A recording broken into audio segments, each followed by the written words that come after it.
And clear of the closing doors, please.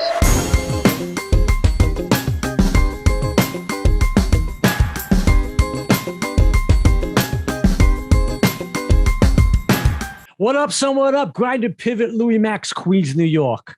Today in the house, founder of one of my favorite bands, co-writer of one of the most timeless rock and roll radio bar band songs. If you needed a song in your second set, if you were playing and you needed the people to get up, this is the song that you wanted to hear. What I Like About You. We have today, and it's my effing pleasure, Mr. Mike Skill from the Romantics. Michael, how are you? Hey, I'm doing pretty good, Louie Max. Out here I'm in Portland, Oregon. I grew up in Detroit. A few years ago, I ended up in Portland, Oregon. My wife was from here, and my son was being born. But yeah, great to see you, man. Sounds great, man. You look fantastic. Right out of, and I just want to say, I got my vinyl going right away. Right. And of course, this is the sexy Mike Skill. with the I love it, man. And I like the album so much. I have two. I got two versions. Teenagers, almost teenagers. I know, crazy. About 10 years removed. Yeah. So let's jump right into it. I know you've talked about it a million effing times, but we're gonna give our listeners the first time out. What I Like About You. How did it change your life? Still to this day, timeless. And basically, did you know it was a hit right out of the box? Talk about that song. Yeah, well, we had been playing in clubs in Detroit for about 2 years or so, and traveling everywhere. I'll tell you later about the first show, but we got on the road and we're going everywhere. We're going to New York. We're in New York. We did CBGBs. We're in Boston, Philadelphia, and Jimmy. He told me he wanted a song that he could sing, something for him, like Ringo did. Ringo had "I Want to Be Your Lover, Baby. I Want to Be Your Man." He wanted something, and we were on the road so much, and I don't know. I got back home, and it was probably 1978, or we were 3 years in, I think, and 2-3 years in, and I came up with these chords, and really simple. I mean, it's my whole attempt at music comes from a Buddy Holly thing, a real simplified thing, a real early Van Morrison and Them and Yardbirds and The Who. And so it's always been EGA or some kind of variation on those chords. And I strung together these chords. I originally was telling the story that my mom dropped me off at the studio, but he told me recently that he was picking me up because something was up with my car. So he would drive out to my house. My dad lived a little bit out of Detroit, and I'd been staying there. And I was in my yard, and I worked up these chords. And he came over that evening, and I showed them to him when he showed up. I go, check these out. And he goes, oh, that's pretty good. He thought it was pretty good. We get in the car. He goes, I don't know. I'm like, I don't know why I didn't have my cassette recorder, but that's what we had, cassette recorders then. Absolutely, but it was bulky at the time, probably. I don't know why. But I figured I could remember it. It was about 15, 20 minutes to the studio. He goes, man, just remember it in your head. Remember it in your head. Because we didn't want to forget the groove of the song. He goes, your guitar's in the back seat. Why don't you get in the back seat and keep playing it? I go, really? I'll try to remember it. But I forgot about that whole part. I thought my mom dropped me off because my car was always crappy. Anyway, got to the studio.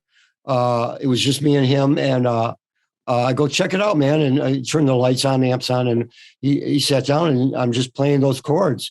And really, he was worried about losing the vibe, the feel. So while he's listening to me playing, he goes, that's it. That's what I like. He's going, that's it. That's the groove. And that's probably how the title came about. After talking to him, that's what I like. And he's grooving. And then he starts singing words, spitting out words to, yeah, that's it. That's it. Skill. Come on. And that kind of thing. And I'm just banging out the chords, and he starts coming out with lyrics and singing jibber jabber, what I like about you. And then he starts bouncing the rhythm. The verse, I'm thinking the verse was like on the other side of the chord somehow. It was on the other side of the beat. I have to figure it out someday, but he was singing on the opposite side of the chords. But eventually it worked out. So the other guys showed up and we go, here's what we got. And bam, that was it. The song happened. And that afternoon, that evening, in about 10 minutes. So, that's how it is sometimes. You don't question it. You don't worry about it. You just kind of, and then we were on the road, we'd go down the road and he'd be singing. I think he probably had a half a verse or maybe a verse, but he would make up lyrics about the girls or whoever's in the audience, or she's over there dancing with her high heel shoes or whatever it was. He was just, he was throwing words around. And I think he really nailed it, the lyrics down, when we got in the studio. So that was probably like a year and a half or two later. I mean, he was still jamming on it, probably. And so hold on. So back that's incredible, by the way. So the story in the car is amazing. I love that. So you basically you went to the rehearsal studio. So you're rehearsing. You went to the rehearsal studio and you were kind of like working it out while you were playing in the clubs as well, but it wasn't really anything yet.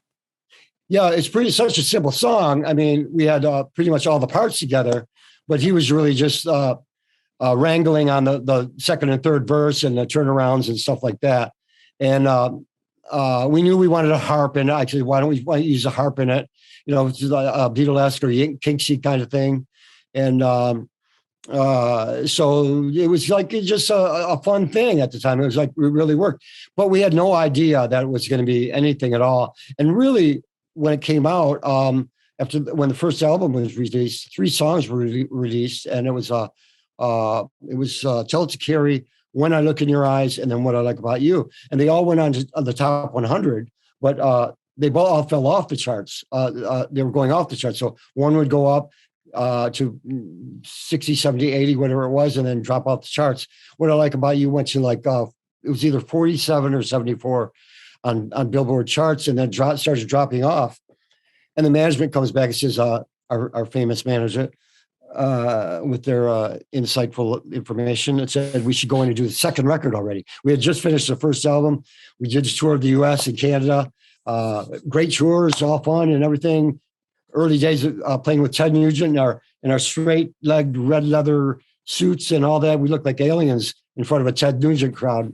And and what we went over, the thing is, we left everything on stage. We really had the energy and the attitude and the belief in the look and the belief in the band. And so, so we were on the road, and this What I Like starts dropping off. They want us to do a new record. I don't know how far you want me to get into that right now, but I had to get into the studio. I mean, we just finished the first record. I'm writing for the second record in that year, the end of that year, 1980. Right. Yeah. So let's not get to that point. So that's really we wanted to know about. So that song obviously is Times, and that song was on the B side, not on the B side, but it was on the second side first of the album. It was on the first song of the second side, which is also strange. The idea back then was, when you had an album, you put the strong opener on the second side. On the second side, you flip it over, and it's a hot song to keep people interested in what's coming up. Correct. And you did,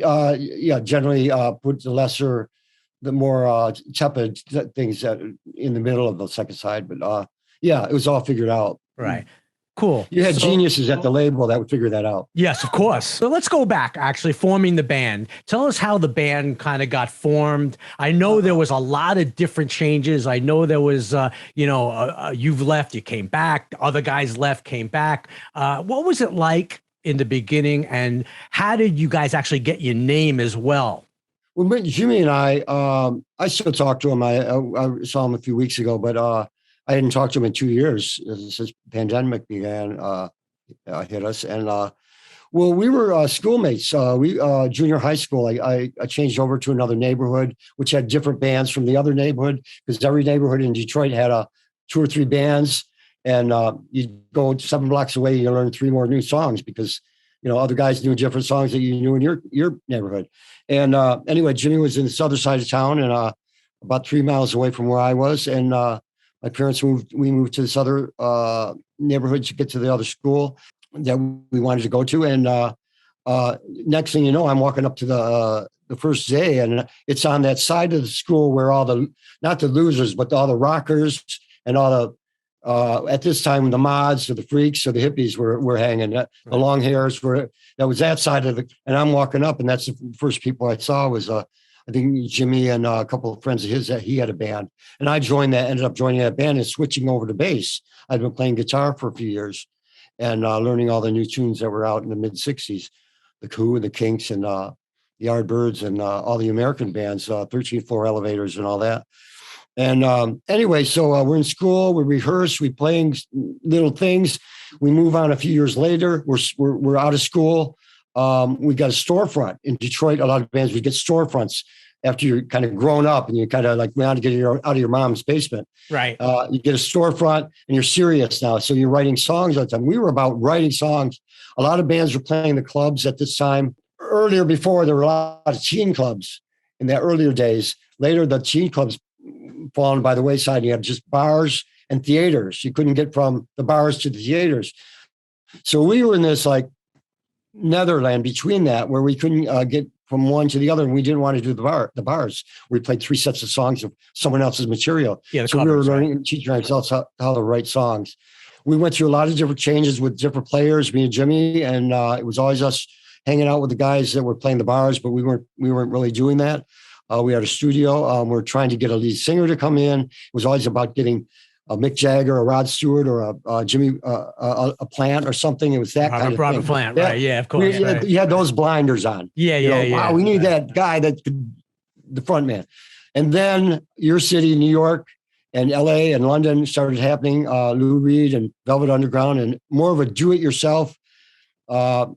Get back to how do I describe it? I have a hard time describing it. It's a DIY thing, but it really, your mind opens up and says, I can do this. I can do this. I can do that. And that's what happened. We started looking at it like we're going to finish songs on our own. We're going to write lyrics and melodies and sing.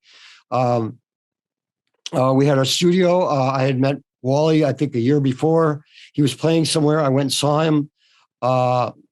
I saw him playing. He was with the 1950s doo-wop kind of thing. A few girls in the band, a sax player, keyboard. Anyway, I saw him. I thought he fit the bill. I had his number. I called him up for an audition, and it went from there. That kind of eventually became the 4 of us. He had brought in Rich. He came over to look at our electrical stuff at the building at the time. He wasn't really the guy that was going to come over and play. But anyway, those 4 guys, the 4 guys, Rich, Wally, me, and Jimmy came together, and we started writing songs right away. I had seen that whole punk scene that happened a couple of years before. You're talking 1975, 6. This foursome of ours came together in 76, the end of the year, around August. And we started writing songs, coming up with things that were like, the Jam had come out, and the look, I saw the look of the Jam. I've said this before many times, but the NME, the New Musical Express out of London. The newspaper, right? Yeah. Yeah, we're staying on top of things. And we New York Rocker, wasn't New York Rocker a paper at the time? Right, and yeah. And the other paper that's Village Voice. Village Voice was big. Village Voice, and Andy Warhol's paper. Interview. And we'd always get those papers and reading up what's going on. So we knew there was something happening. Something was brewing with Blondie and Ramones and the Tough Darts and all those bands out Tough Darts, great band. Heartbreak. Yeah. Wow. Yeah, Robert Gordon, man. We actually, before the Romantics formed, we had gone. We put together a little thing, Motor City Rockers, and either a friend of ours or one of the girls called up Hilly Crystal and CBGBs, right? We ended up going to New York, right. getting a 16-foot truck to put Jimmy's drums in, just his drums. Yeah. because of drum platform. You had to have the platform. And we broke down in Ohio and ended up at CBGB's and played the show. But the cool thing about it is we actually did it. We actually called up, got in the truck, went to New York, played. It was like a big thing. We had been in Detroit all that time before that. And we came back in the Romantics form. We formed the Romantics. But we're writing songs, learning how to write. We saw the Jam. I saw the Jam and Enemy, and then I saw the Flamin' Groovies record came out. And that was like the light moment. The light went on. They were more like the Kinks, Stones, Beatle thing, the Shake Some Action record.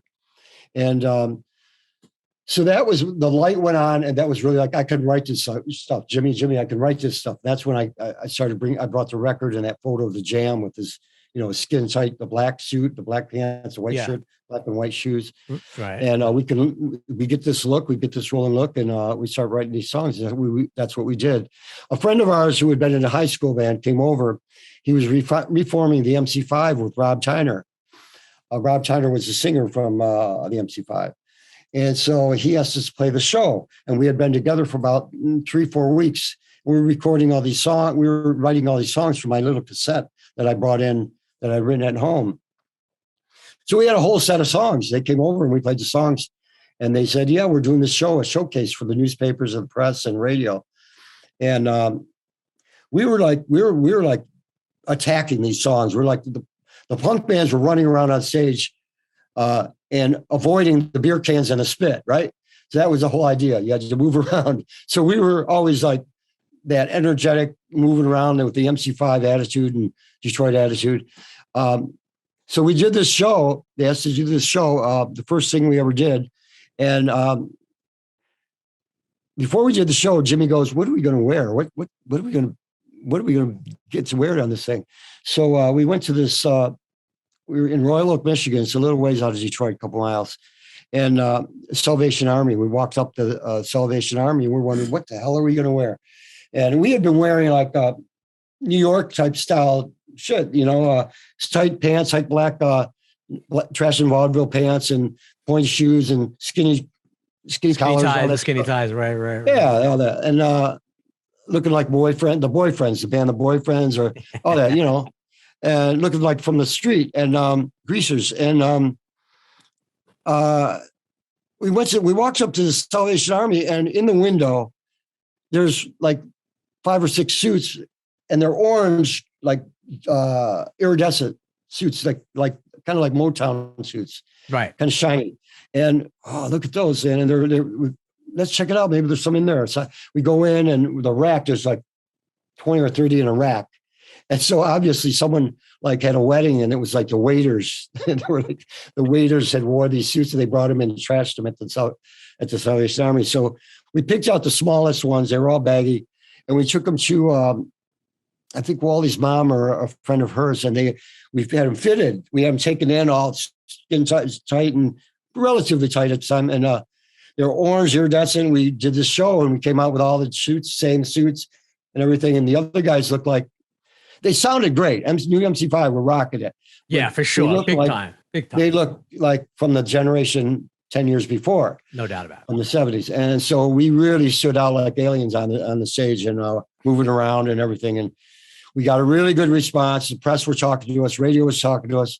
Our single hadn't come out. That was our main thing. We're going to do a single and release it. And the show happened before that was out. We got asked back. We opened for Willie DeVille.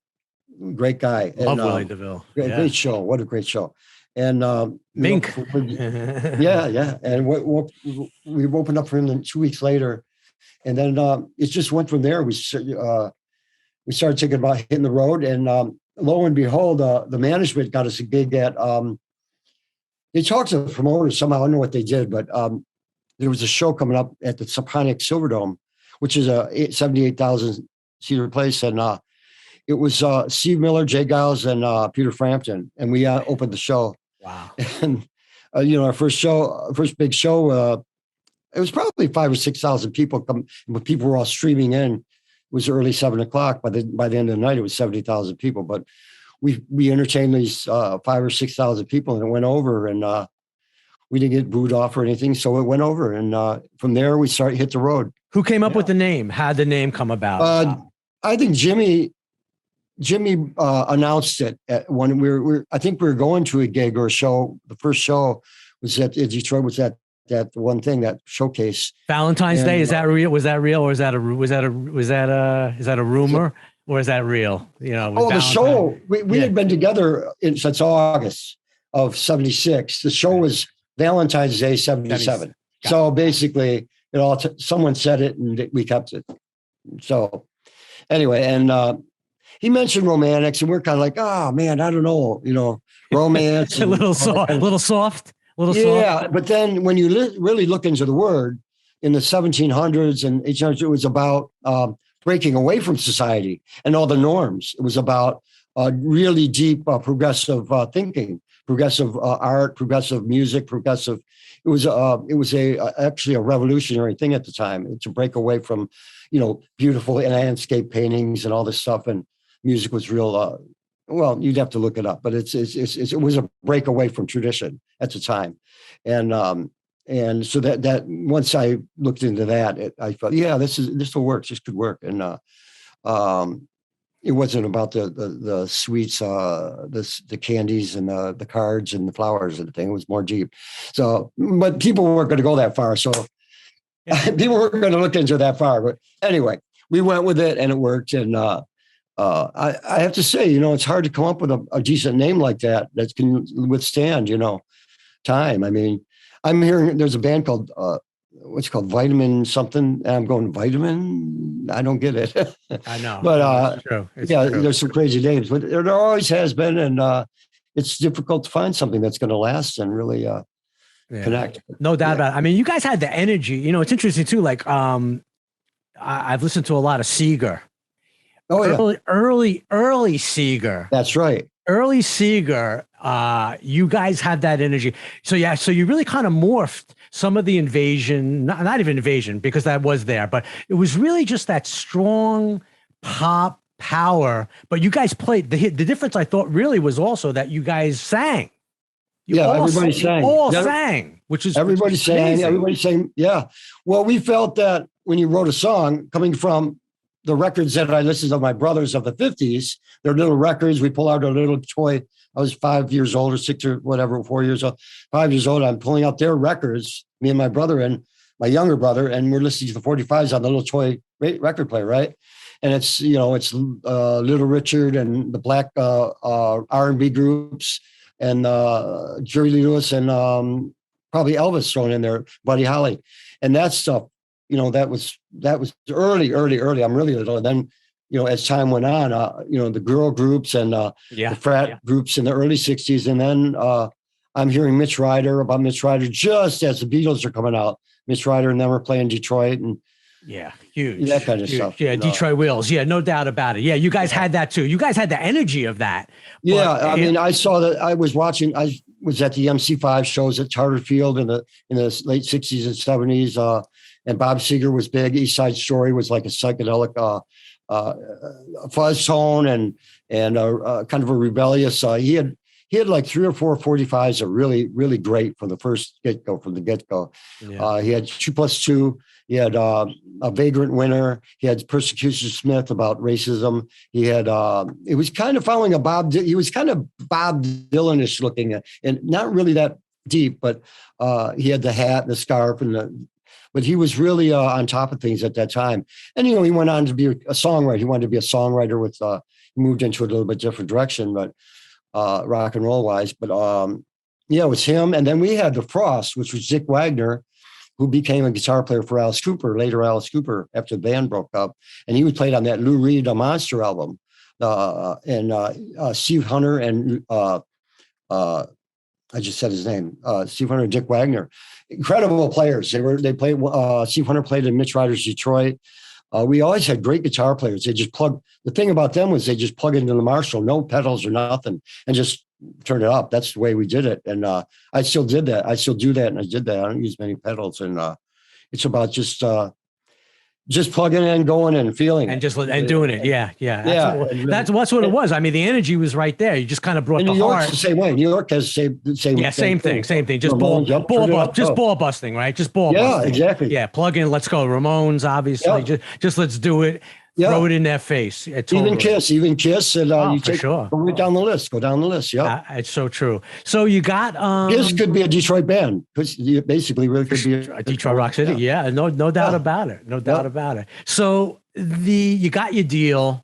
Talk about how that happened. You did the first record, and the first single, and then 2 singles. We put out one on Bomp and one on our own. Right. And then we coming to New York all the time. We met up. We were Bunny Carlos from Cheap Trick. They were friends of ours. We played a show or two with them, and he collected cassettes the time of pop bands, of like power pop bands and rock bands. And so our photographer friend, Robert Matthew, recently passed away, a great friend of mine. And he would take photos, and he was on Cheap Trick. He was on the road with them, and he ended up on the road with Pretenders and all that. But we met them through him, and we gave Bunny a tape, and he gave it to A&R people at CBS. So we were recording CBS early days. We almost signed right directly to CBS. The Capitol was interested earlier because of that first show, and then that didn't happen. We did demos for them. Actually, some songs came out later. We sent them to John. I don't want to get too deep in it. We sent some songs, and later some songs showed up somewhere that sounded like those songs.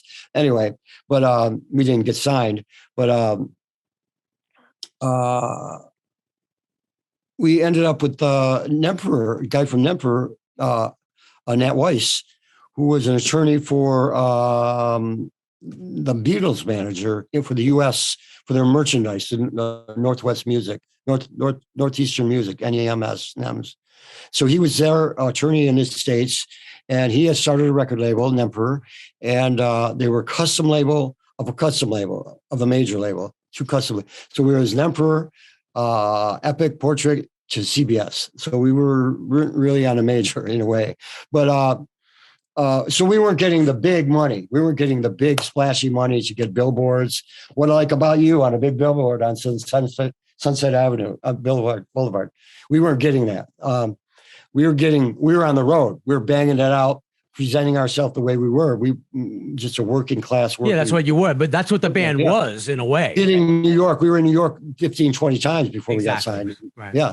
And playing all the Gildersleeves, from Gildersleeves to CB's, Gildersleeves, Max's, right? Yeah, Mac. Yeah, and all that, and yeah. Oh, Peppermint Lounge, right? Peppermint Lounge. Yep, Peppermint Lounge. Danceteria, right?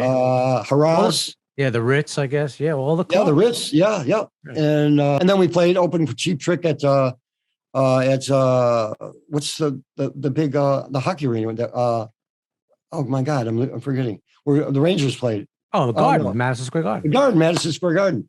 We ended up playing with Cheap Trick there. That's crazy. So the next album was brought you obviously some hits. Those when it started coming. Let's talk about I guess In Heat, really.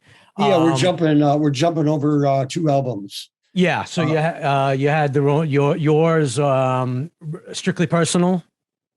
Yeah, we had the Romantics record. We had National Breakout. Right. And I was out. And then they had the guys were together. Had those guys put out Strictly Personal, all pink suits. And then I came back after that. Right. We had gone. We were in New York. We did the second record was A&R Studios down there by the old Sheridan, where the Sheridan used to be, Sheridan Hotel, and the Stage Jelly was down the street. Yeah, 6th Avenue, Broadway over there, right? Yeah, Broadway, and we played. We basically, the idea was the first record was all a regular. The amps were all in different areas. The drums were in the middle, and this time we set up like we were live. So that record is more like coming off the stage. We're playing live. We wanted that high energy attitude, sound, and. That was National Breakout. And next was Strictly Personal. Then you wanted to get into In Heat. I had left the band. I was fired from the band. There's so much, I think there was so much confusion and not confusion, but turmoil. It was a turmoil and really just to get that second record out and write new songs and come up with new guitar solos and new hooks and new melodies in that one. After just doing the first record, it's out 10 months. And then we're in for the second record. Was crazy to get in there for that. Right. So why do you think that were you guys fighting all the time? Were you or just no. Tell us the story. Why'd you split? Why did you end up leaving? Fine until that whole thing management instead of going. I talked to this. Jimmy brought this up a month ago. We didn't take that. The band should be able to take the time off, do the songs right. Take the 6 months or whatever it is you need to do the next album. Our management and the label, really, we just were forced no, you got to get in. You got to get in. You got to do it now. Everything's got to go right now. And we didn't fight it. We didn't fight it. And what happened is we were fighting against each other because of it. And I was always actually the spark plug, kind of like, we got to do this. We got me and Jimmy pretty much. We got to do this. We should look like this. No, I don't want to look like that. No, this, and it's always like a turmoil to get the art out. It's a turmoil, but this became turmoil, and we didn't get the art out. It was just a fight. And I was out of the band. So you're talking about, just to interrupt for a second, are you talking about Tenscher and Zuckerman as your management? Okay, so but those guys really didn't know the business that well anyway, right?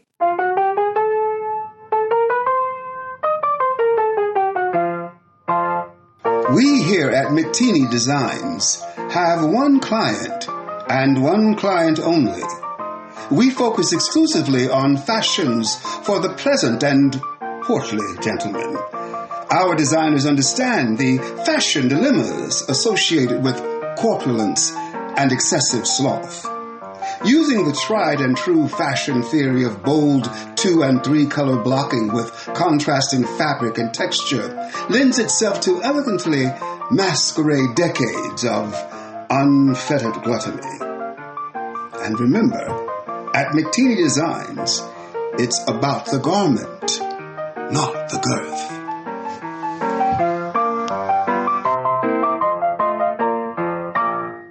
Well, they were new, and they had a certain way about them working with us, and they were forcing that whole thing on us, and they were really felt pressured by the label, I guess. And they, at that time, I think labels, bands were putting out 2 records every year or 2, maybe every 2 years, right? You'd be doing an album, and a year later you do the record. But this was during the first album. Right. Okay. It's just we didn't go to Europe. We should have went to. Yeah, you didn't. We were perfect for London and the whole scene. For sure. Yeah, Netherlands, yeah, definitely. And what I like about you was actually went up the charts in Holland, Germany, and France. It was number 1 in the top 10. It was in the top 10. Yeah, and so I don't want to move too far ahead. No, not at all. So what did you do when you split? You took off for a little bit. What did you actually do? I formed a group. I actually had a group come in, and then they called back. I had 4 guys writing and working on tunes and just getting it ready to start doing tracks, record. And they called and asked if I wanted to come in and write. But if I'd come in on bass. I had played bass for a long time with Jimmy in high school, but I learned on guitar for years. And so I came back because the label said, look, you either got to we're bringing in a writer, or you got to get skill, maybe get skill back. Give me some. Jimmy wanted to get me back because he knew we could do something. And they go, I don't know. And management didn't really want me coming back asking questions anymore about royalties and things.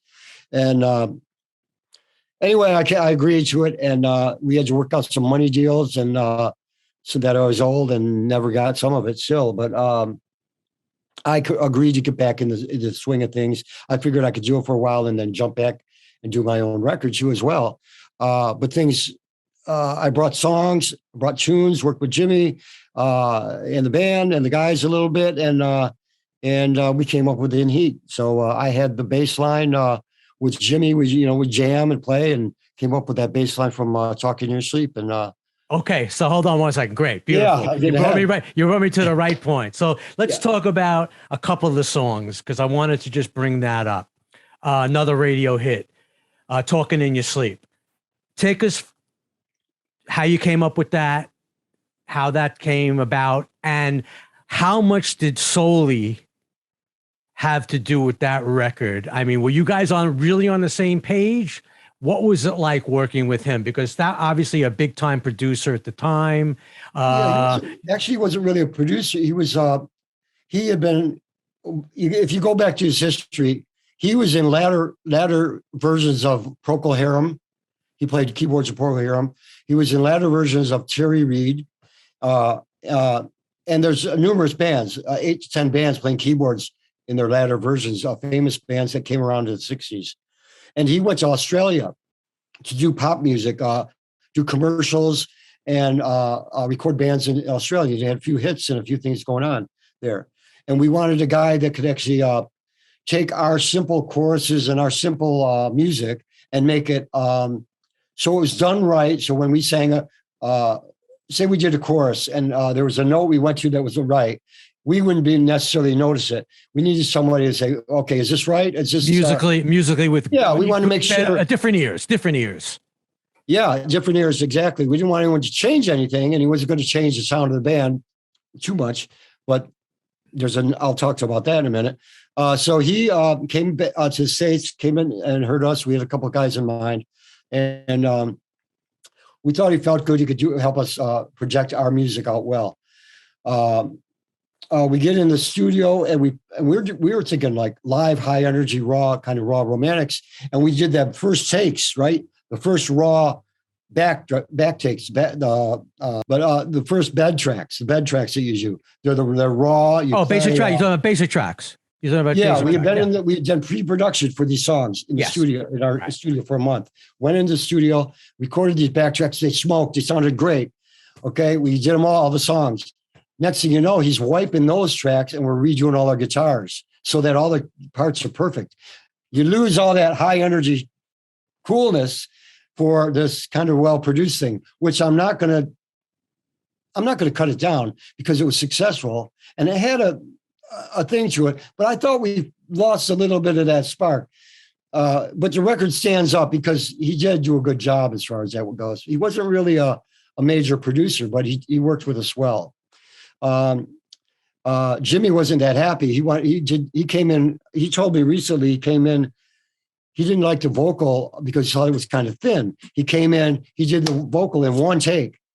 And Pete goes, "You're done." And he goes, "Done? What do you mean done? I just did one take." And he goes, "Well, that was great." And he goes, "No, I want to do it. I want to do a double track." This is on Talking in Your Sleep. This is what I like about you. What I like about you. Oh yeah, what I like about you. Anyway, so that's the start of Sully's. That's how he was. And that was like, we wanted it raw because all the bands would go in at the time. The punk bands would go in the studio. Yeah, bang it out, right? Two or three takes and you're done. The album's done in a day. Right. And that's the way it was. I mean, everybody wanted to get back to the raw energy of rock and roll at the time, mid-70s. And then by the time Talking Your Sleep comes around, I had been listening to like Duran came out, Spandau Ballet, Squeeze, Nick Lowe, all these well-produced records. Now everybody's into production. Yeah. So I came back in the Romantics and it was about production, more production. So the tables had churned. It wasn't so loose in that. And basically we had done pre-production for all the songs. I had brought in my ideas. Funny enough, I had a couple of chord changes that were really similar to what they had wrote on their own. I had to sing and they go, we had something like that, I guess. And anyway, you had Rock You Up. I came up with a lot of that stuff. And me and Jimmy and then we had that group for Talking in Your Sleep. We finished we went to the first album we were going to go to Criteria, but it was booked. So we had this little studio called Coconut Studios right down the street. And a hurricane happened and we had to go into the studio, sleep in the studio because this massive hurricane, what was that hurricane? I can't think what it was. Oh, way back. Yeah. Jesus. 1980. Hurricane David, I think it was. Jesus. Yeah, it was bad. It was real bad. The water coming in the hotel and everything. So we went to the studio. But anyway, this next time we're in Criteria where Aretha Franklin, Allman Brothers. Oh yeah, the best. The best. Yeah. I met Eddie Kramer, I think, in there, who did Hendrix and Cream or whatever. We ended up, how did we do the drums? We had the drums. Oh, the first time we had these plastic 8x4x8 panels around the drums. We created this like little room with the 5 plexiglass panels. This time we had the big room and we're just like, everything's in a corner. But we go in and we finish the record, the backtracks, all the backtracks, I don't think we did the vocals yet. We may have had the basic vocal tracks. And Sully comes out, we had like 10, 11 songs. And he comes out, "Well, that's great. We need one more song." He goes, "Mike, what do you got?" And I go, "I don't know. We had some other thing we worked on that didn't go through. It was kind of, I don't want to get into what it was anyway, but he goes, "What about the bass track that you had, bass thing that you were jamming with in the studio when we did pre-production?"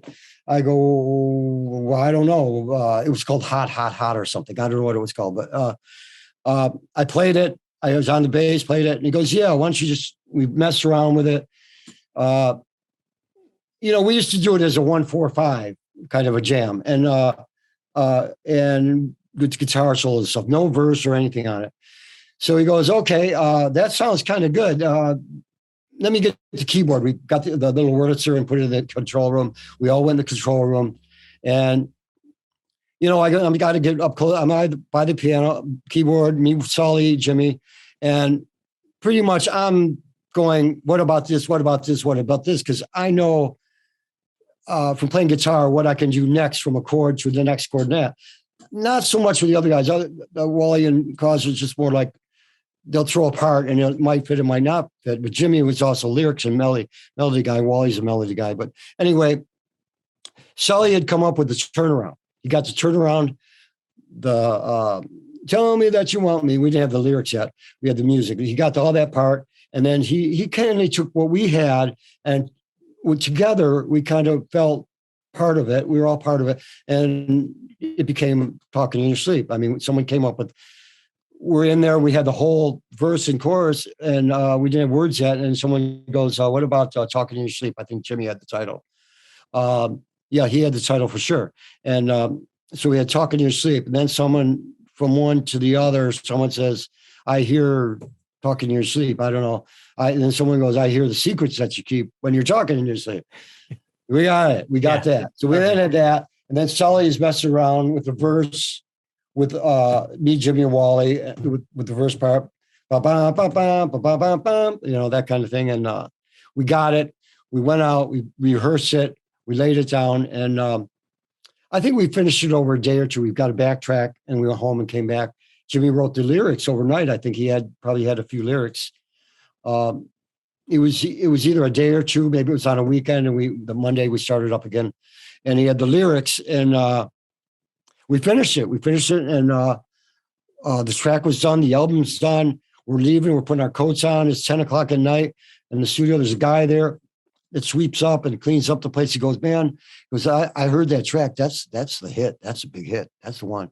And we're going, yeah, I'm not so sure. This is a good song. We just worked on the whole record, Sure. We thought there was other songs, but then come to find out, he had predicted like I Feel Good and Aretha, a couple other songs. So, oh wow, that's pretty cool. The guy, that's amazing. Yeah.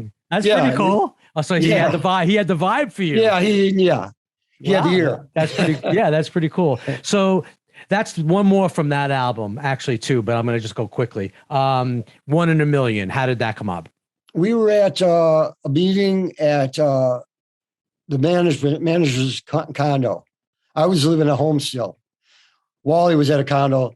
The management was at a condo. Me and Jimmy were at home, I think, still. Anyway, but let's see. I came up with it somehow in my head at that place. I kept the thing in my head. I said, I got this idea, the chords for the verse.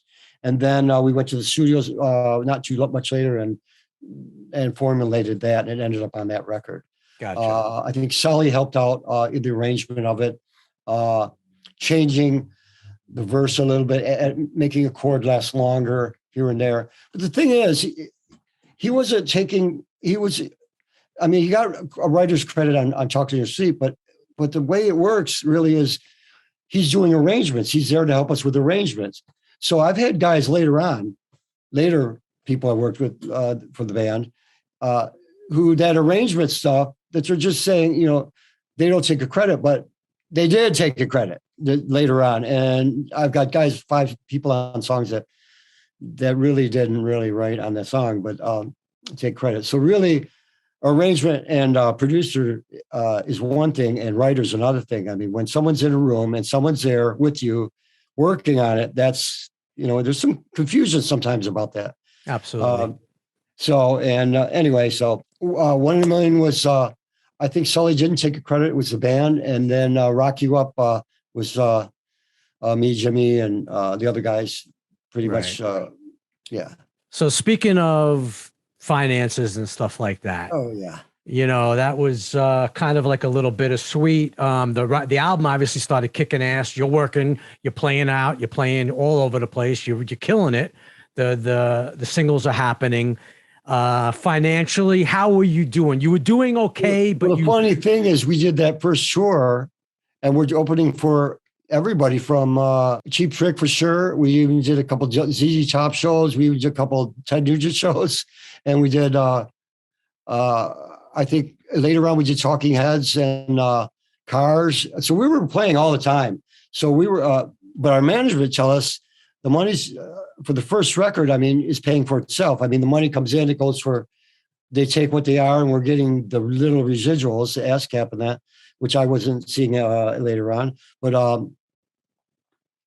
like Jimmy talked about it recently, is nothing's coming in. It's paying for the album. It's paying for the touring. It's paying. But then we're making money on the shows. What about that? So there's all these questions, and it's turmoil. So we got rid of those guys. We got another guy, and that didn't work out so well either. But it was really about. We got signed, and we didn't set up our own account through an accountant with money coming in, and it was still coming through the management. So that's as far as I really want to get into it. And it was we were signed through the record label of the management instead of signed directly to the label. So that's about it. And that shows you right there the spaghetti that would create. The mixed up travel, the checks would go, whatever. Yeah, no, I hear you. Absolutely. And it's very common. I mean, management gets you on your side, and very common. And they tell you, well, I mean, just go watch the movie about NWA. That's a good example. Oh, Jerry Heller and those boys. Yeah, that's sure. a good example. Of course. So you continued playing. You started rocking. I mean, I guess we should fast forward a little bit. What happened, in the next 15 years? You basically continued playing. A lot of stuff happened, right? We're on the road. We're still a band getting. So you're making money on the road. You're making a living. You're basically making a living. Making a living, yep. And playing a lot of shows, opening for a lot of groups. And in the meantime, we've got lawsuits with former managers, the first managers that was going on through the 90s. Then in the 2000s, we have lawsuits with the second set of managers. And basically, the first set, I think in the 90s, I think labels weren't going to get real close to the band and sign anything until the management stuff was out of the way. And, and then you get into 2000, we end up doing our own record and putting on our own record, 6149. Which didn't get much attention, but it's a really good record. Yeah, good. I love it. Great record, actually. One of the better ones, but it just didn't have the push. You couldn't. It was very, very different. Yeah, it was actually back to a more raw sound of the band, a more straight ahead, direct sound of the band and the production. And I think we lost. I think we kind of lost a little bit. It wasn't a decision. It was where music was going and where we were headed at the time with Talking in Your Sleep. And I mean, that's the kind of song we love because I mean, the Stones would do a song like that. I mean, we like the dance vibe of it and the groove of it. But we the raw rocker stuff was narrowed down to Rock You Up and I think Got You Where You Want Me was on there, I think. Right, exactly. Yeah. Yeah. So we got back to a raw blues rock kind of thing in 6149. And that brings me back to my record now. I mean, it's more that thing that where I was when I first started out, and my attitude and energy and the raw energy of my guitar playing is on the new record that I have. So you know what? Let's talk about if you had to say pivotal moment in yours and the Romantics' life, what would you say? Could you say the actual pivotal moment, a place where a fork in the road or something? There's a number of, you mean in the good way or bad way? I mean, you tell me. Yeah. Well, the good was the way we came together, and we knew we wanted to do a 45, and we wanted original music. That's first, and then that first show, I mean, the way that happened was kind of strange. It's like, here you are in front of all the people you want to hear, radio, TV, and press, first show. And then we're on the road. That's another pivotal moment. And I think me getting back in the band and re-energizing the group, I think meeting Nat Weiss and being in New York for a lot of time, New York was a pivotal moment. The Detroit energy when I was a kid, that was a big thing. Guitar playing, simplicity in guitar, always wanting to write songs that other people could sing or hear the melody and leave the show singing that song instead of I hear bands, they have 5 guys in the band, no one's singing, one guy singing, and I leave the show and I don't remember one song. That comes from hearing Everly Brothers, Buddy Holly, Kinks, Rolling Stones, that's what that comes from, and Motown. And that's why I think romantics have a longevity, is because that thought towards singing, the writing songs in such a way that people remember them and can sing it. Yeah, melody and hooks still really are formed around a power, good rock and roll. Yeah. Definitely. So what's happening today? What's going on? You're you in touch with the guy? You in touch with the guys? We're gonna let's first talk about the romantics, and then we'll talk about your stuff, because I love your stuff as well. Yeah, we're just kind of in a flux right now, middle road, because there's so much. There's stuff opening up, but then it's really unsure, and so we'll see what happens. I mean, if shows come up, I'm ready to go, and I'm also ready to go with this thing. I'm doing a couple of things of my own. I just got back from Toronto. I did a little appearance there, just me and another guitar player, which I haven't done really. It was different and it was rewarding, and I got to show my songs to another section of the world, Toronto, and I think I'm going back to reopening the El Macamo. So there's talk about that. Romantics, whatever comes up, I'm ready to do. I've offered songs up, and we'll see what happens. Right. You speak to the guys. You in touch with the guys. I mean, you say you spoke to Jimmy for the first time in a while. Brad, I speak to Brad off and on. Wally a little bit, and Rich. I spoke to Rich a few weeks ago.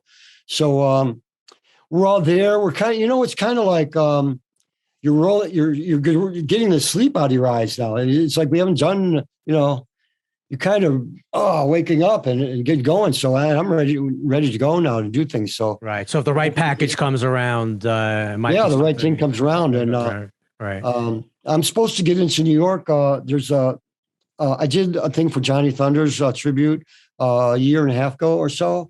Then I did one for what's his name from the guitar player from the Heartbreakers, Walter Lure.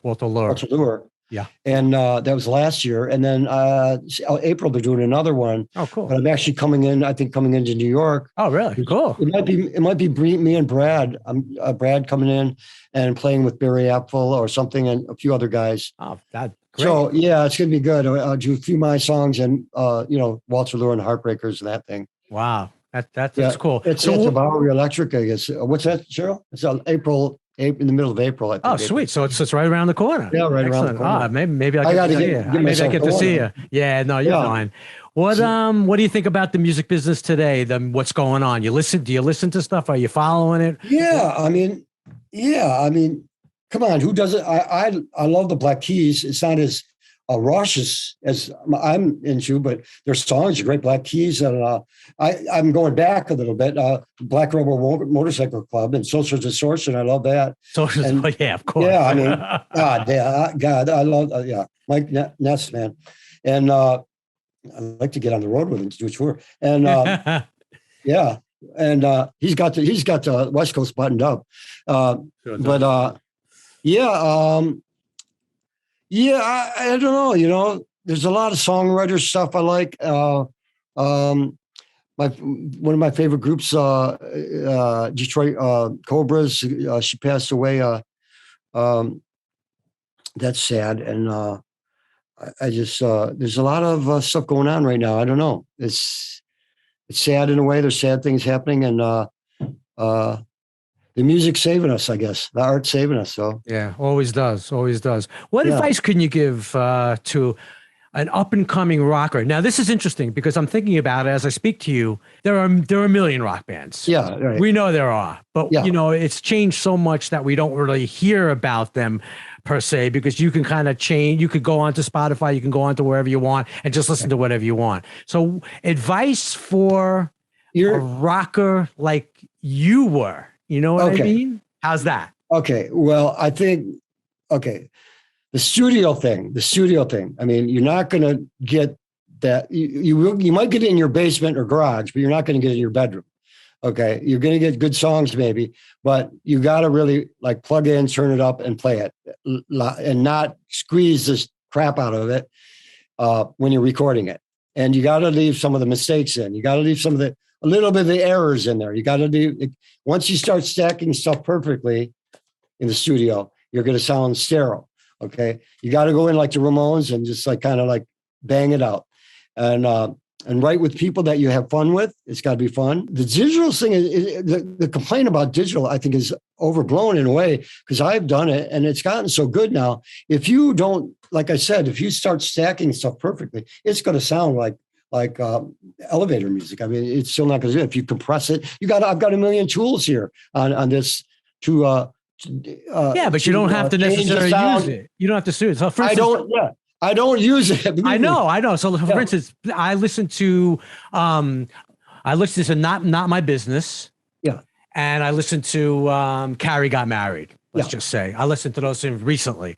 Yeah. And they're rock songs. You didn't kill those songs. I mean, of course it sounds good. It sounds clean. It sounds 2021, 22, whenever, But it's two guitars, 2 or 3 guitars. Yeah. It's not 5 guitars.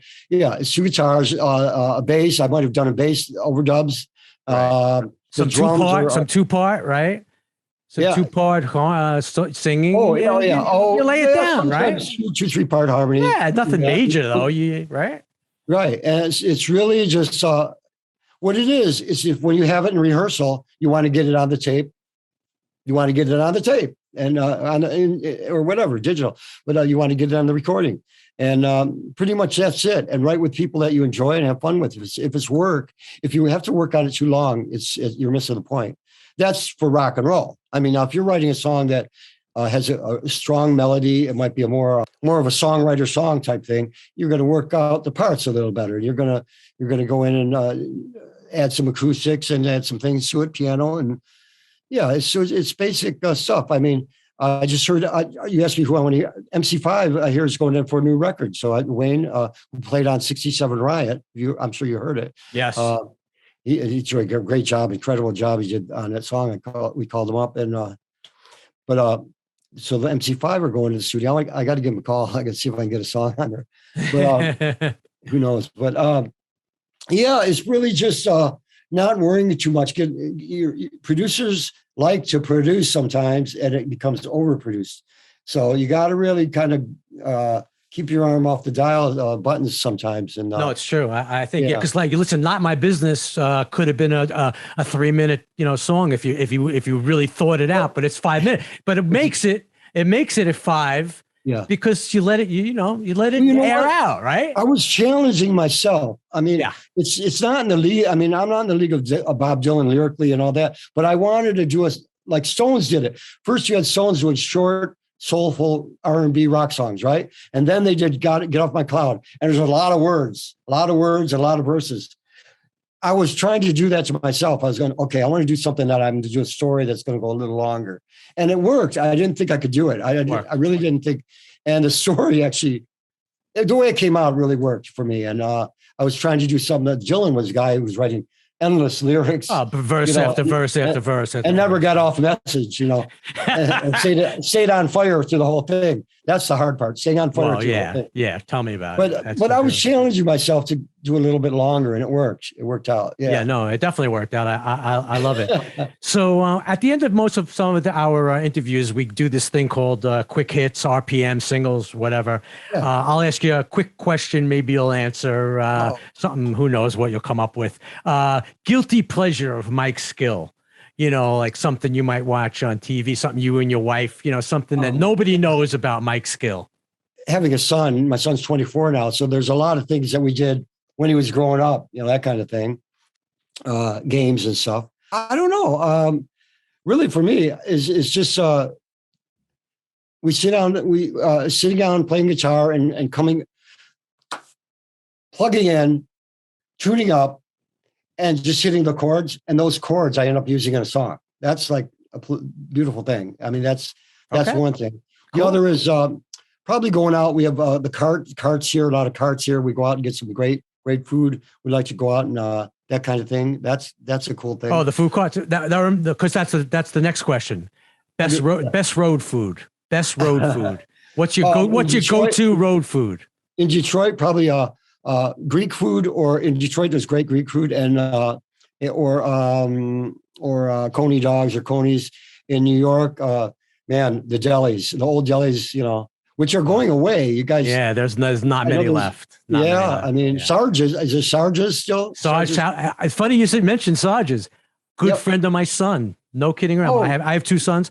Good friend of my son owns Sarge's now.